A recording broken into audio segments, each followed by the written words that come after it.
Pergi ke pasar membeli kurma, kurma manis dari Madinah. Sinergi umat membawa berkah bersama, ekonomi kuat, hidup pun penuh barokah. Assalamualaikum warahmatullahi wabarakatuh. Alhamdulillahirabbil alamin. Segala puji bagi Allah Subhanahu wa taala, Zat semesta alam, Zat yang telah menurunkan Al-Qur'an sebagai petunjuk hidup, mengajarkan kepada kita jalan kebaikan, terutama bagaimana membangun perekonomian yang penuh keberkahan. Sholawat dan salam semoga senantiasa tercurahkan kepada junjungan kita Nabi Muhammad SAW, teladan agung yang membangun peradaban dengan akidah yang kokoh, akhlak yang mulia, dan ekonomi yang adil. Hadirin rahimakumullah, judul yang akan saya sampaikan hari ini adalah Sinergi Umat, Kunci Ekonomi Berkah. Kita hidup di era di mana jumlah umat Islam di dunia mencapai lebih dari 2 miliar jiwa. Potensi ini luar biasa besar.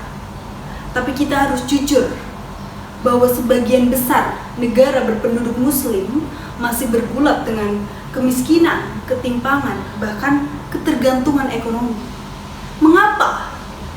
Karena sinergi umat ini belum bersatu dan terikat dalam kekuatan yang utuh. Kita ibarat butiran pasir, banyak jumlahnya, namun mudah tercerai berai oleh angin.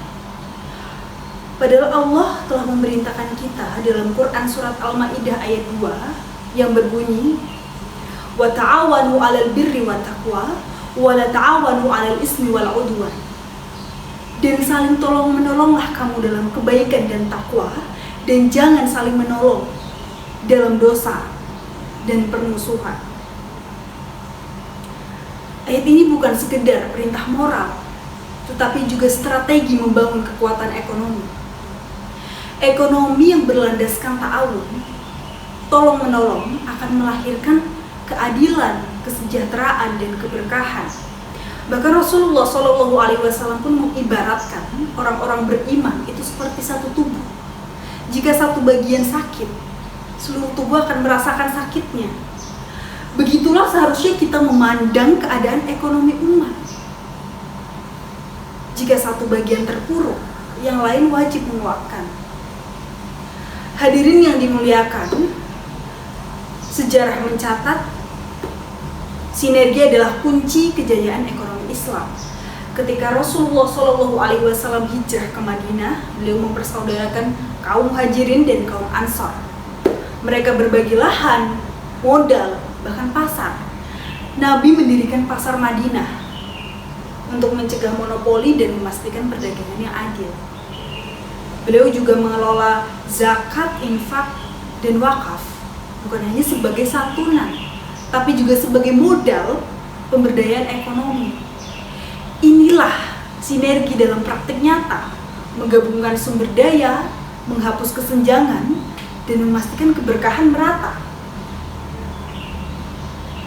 Islam telah mengajarkan kita pilar-pilar ekonomi yang menguatkan sinergi, seperti ta'awun, tolong-menolong dalam usaha halal, adil, keadilan dalam distribusi, syirkah, kemitraan berbagi resiko dan keuntungan, dan juga instrumen zakat, infak, sedekah, dan wakaf yang mengalirkan kekayaan dari yang mampu kepada yang membutuhkan. Jika semua ini dihidupkan, umat akan berdaya, bukan sekedar bertahan. Hadirin yang dimuliakan, bangkitnya ekonomi umat bukan dimulai dari kebijakan negara semata, tapi juga dari perubahan sikap kita.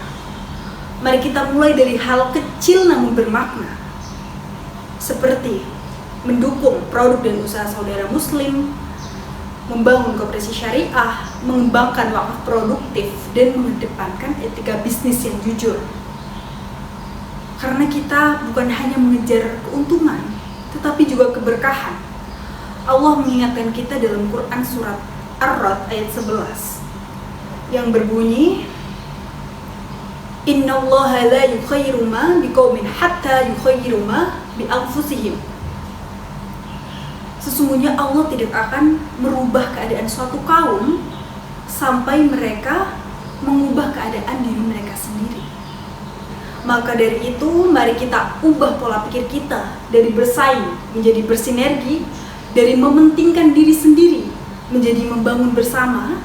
Kita satukan niat, kita gabungkan kekuatan, kita wujudkan ekonomi umat yang adil, yang mandiri, dan penuh berkah. Karena sesungguhnya sinergi umat adalah kunci ekonomi berkah.